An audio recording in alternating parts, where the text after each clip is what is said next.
અમૃતાઝ veg kitchen ગુજરાતીમાં આપ સૌનું સ્વાગત છે। મિત્રો, ગુજરાતી લોકો જે છે ને તે ખાવાના ખૂબ જ શોખીન હોય છે। પછી તે ગુજરાતી ડિશ હોય, પંજાબી હોય કે ચાઇનીઝ હોય, લારીઓ અને હોટલો ભરેલી જ હોય છે। અને આજકાલ જે ગુજરાતીઓનું સ્પેશિયલ ફેવરેટ ફૂડ છે તે છે પાવભાજી અને તુવેરોના ઠોઠા। આ બંને વસ્તુઓ ગુજરાતીઓને બહુ જ ગમે છે, 12 મહિના ખાય છે। સોસાયટીનું કોઈ ફંક્શન હોય કે ઘરમાં કોઈ મહેમાન આવવાના હોય તો પણ આ બંને વસ્તુ બનાવવામાં આવે છે, કારણ કે બનાવવી ખૂબ જ સરળ છે અને ફટાફટ બની પણ જાય છે અને ખૂબ ટેસ્ટી પણ લાગે છે। તો આજે આપણે તુવેરોના ઠોઠા બનાવીશું, જે તમને બહાર રેસ્ટોરન્ટમાં મળે છે બરોબર એ જ સ્વાદ તમને મળશે, એવી થીક એની ગ્રેવી હશે। અને આ ઠોઠા આમ તો આપણે પાવ સાથે ખાઈએ છીએ, બ્રેડ સાથે ખાઈએ છીએ, પણ એટલા સરસ બને છે કે તમને રોટલી કે પરાઠા સાથે પણ આ ઠોઠા એકદમ ટેસ્ટી લાગશે। તો ચાલો જોઈએ કેવી રીતે બને છે। અને હા, મારી ચેનલને સબસ્ક્રાઈબ કરવાનું ના ભૂલશો અને બેલ આઇકોનને પણ ક્લિક કરજો, જેથી તમને મારા આવાવાળા વિડીયોઝની જાણકારી મળતી રહેશે।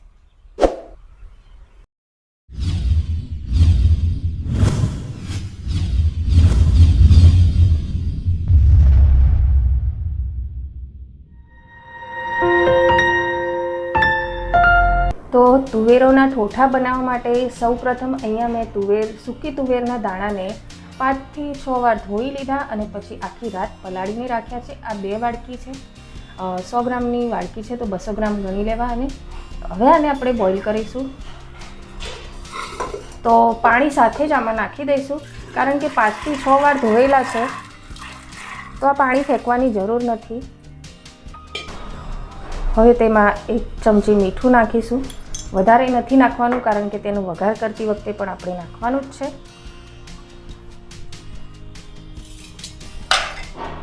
હવે તુવેરને આપણે 3 સીટી વગાડીને બાફી લઈશું। હવે કેટલી સીટી વગાડવી એ કુકર ઉપર ડિપેન્ડ કરે છે, તો તમારા કુકર પ્રમાણે તેને સીટીઓ વગાડવી। તો આપણે આને બાફી લઈશું। તમે જોઈ શકો છો તુવેર સરસ બફાઈ ગઈ છે। આ રીતે દાણો એકદમ હાથેથી તૂટી જવો જોઈએ। તો ઠોઠા બનાવવા માટે આપણે લઈશું લીલી ડુંગળી ઝીણી સમારેલી, ટામેટાની પેસ્ટ, 2 વાટકી તુવેરો લીધી છે, તો અહીંયા 150 ગ્રામ જેટલી લીલી ડુંગળી લીધી છે ઝીણી સમારેલી, 2 મોટી સાઇઝના ટામેટાની પેસ્ટ બનાવી છે, તજ, લવંગ અને તેજપત્તું, આદુની પેસ્ટ 1 નાની ચમચી, 1 મોટી ચમચી લીલું લસણ અને લીલા મરચાંની પેસ્ટ, ઝીણું સમારેલું લીલું લસણ, ડુંગળી છે 4 ડુંગળી પીસી લીધી છે મિક્સરમાં મીડિયમ સાઇઝની। મસાલામાં આપણે લઈશું હળદર, ધાણા જીરું, ગરમ મસાલો, લાલ મરચું, હિંગ, રાઈ, જીરું અને મીઠું સ્વાદ મુજબ। કઢાઈમાં મેં તેલ ગરમ કરી લીધું છે, તેમાં રાઈ નાખીશું, જીરું, હિંગ, તેજપત્તું, તજ અને લવિંગ નાખીશું, લીલું લસણ,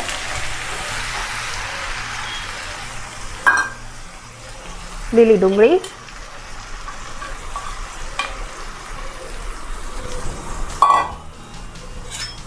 આ બધાને બરાબર મિક્સ કરીશું।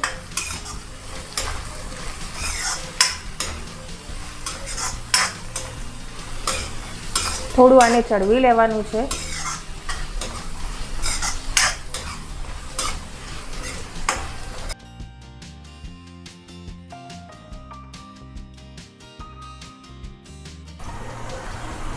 સ્વાદ મુજબ મીઠું નાખીશું। તુવેરોને બાફતી વખતે પણ આપણે મીઠું નાખ્યું હતું, તો મીઠાની ક્વોન્ટિટી એ હિસાબથી રાખવી।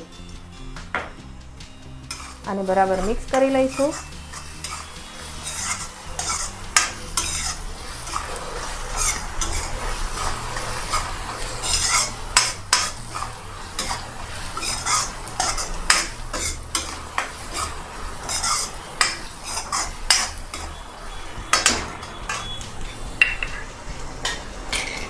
હવે તેમાં આદુની પેસ્ટ નાખીશું।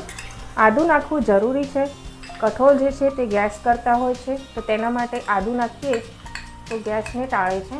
હવે તેમાં આપણે લીલું લસણ અને લીલા મરચાંની પેસ્ટ નાખીશું। શિયાળો છે તો લીલું લસણ ભરપૂર પ્રમાણમાં મળે છે।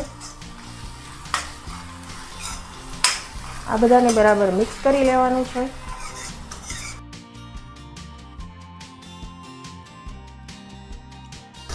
હવે તેમાં ડુંગળીની પેસ્ટ નાખીશું.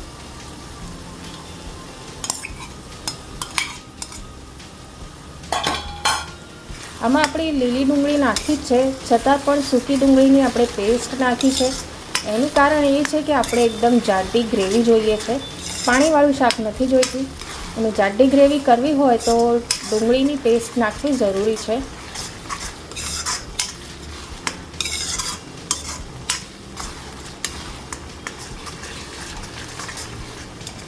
એ ડુંગળીને ખૂબ જ સરસ રીતે ચડવી લેવાની છે, જરા પણ કાચી ના રહેવી જોઈએ, નહીં તો શાકનો ટેસ્ટ બગડે છે. તો ડુંગળીને આપણે સારી રીતે ચડવી લઈશું. તેનો કલર બદલાઈ જાય એટલે ખબર પડશે કે આ ચડી ગઈ છે.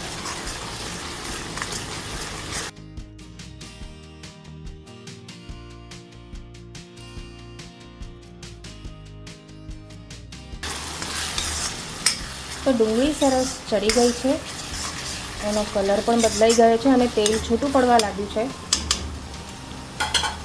હવે આપણે તેમાં ટામેટાની પેસ્ટ નાખીશું અને આને પણ બરાબર ચડવી લઈશું.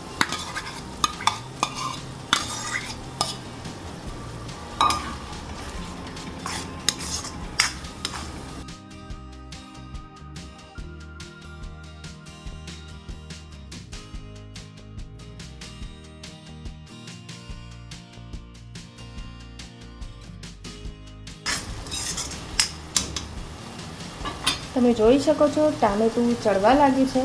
તો હવે આપણે તેમાં બધા મસાલા નાખીશું. હળદર,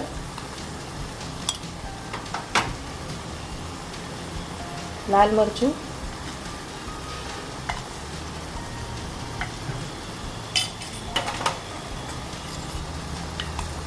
ગરમ મસાલો અને ધાણા જીરું.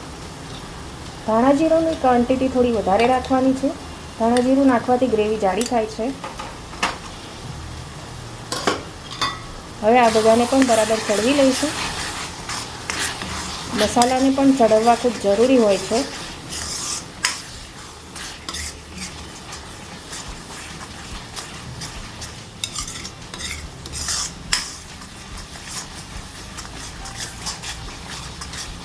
હવે આનું તેલ છૂટું પડી જાય ત્યાં સુધી આપણે તેને ચડવીશું.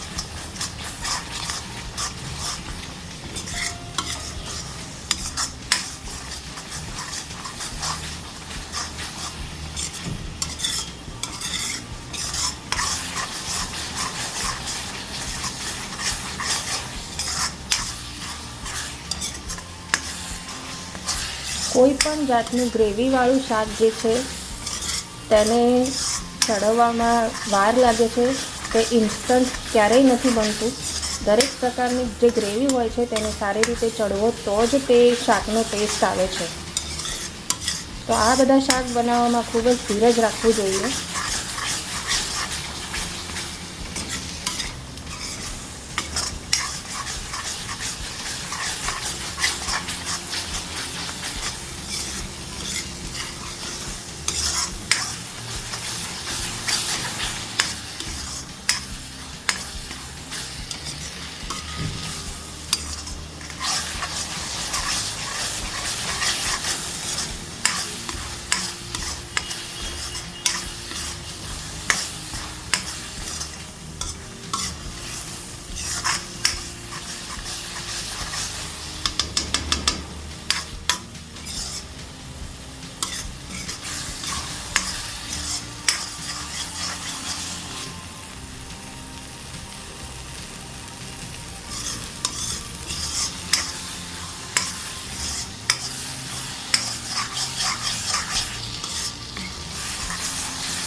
તો તમે જોઈ શકો છો તેલ છૂટું પડવા લાગ્યું છે. હવે તેમાં આપણે બાફેલી તુવેરો નાખીશું. પાણી સાથે જ નાખી દઈશું.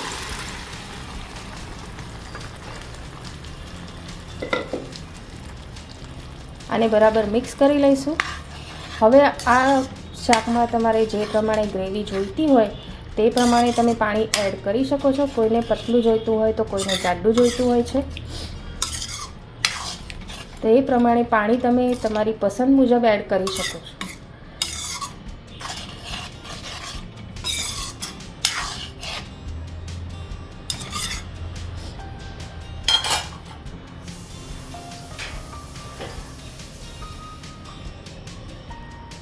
તો આમાં હું થોડું પાણી નાખીશ કારણ કે મારે થોડું પતલી ગ્રેવી જોઈએ છે. તો હવે આને આપણે ધીમા તાપે સરસ રીતે ઉકળવા દઈશું. તમે જોઈ શકો છો આ સરસ ઉકળી ગયું છે અને તેલ પણ છૂટું પડ્યું છે. અને મિક્સ કરીએ તો તમને ખબર પડશે કે કેટલી સરસ જાડી ગ્રેવી આની બની છે. તો આ શાક બનીને તૈયાર છે. ખૂબ જ ટેસ્ટી લાગે છે. જે તમે બહારથી તુવેરના ઠોઠા લઈ આવો છો તેના જેટલું જ આ ટેસ્ટી છે, કદાચ તેના કરતાં વધારે. તો શાક બનીને તૈયાર છે, તુવેરના ઠોઠા બનીને તૈયાર છે. આપણે તેમાં લીલા ધાણા નાખીશું અને આ શાકને આપણે ગરમ ગરમ સર્વ કરીશું. ટેસ્ટી, ચટપટા અને હેલ્ધી તુવેરના ઠોઠા બનીને તૈયાર છે. આને તમે બ્રેડ સાથે સર્વ કરી શકો છો. હું જ્યારે ઘરે બનાવું ત્યારે આને રોટલી અથવા પરાઠા સાથે સર્વ કરું છું કારણ કે હેલ્થ પણ ઇમ્પોર્ટન્ટ છે. તો તમે પણ બનાવો અને મને જણાવો તમને મારી આ રેસીપી કેવી લાગી. ધન્યવાદ.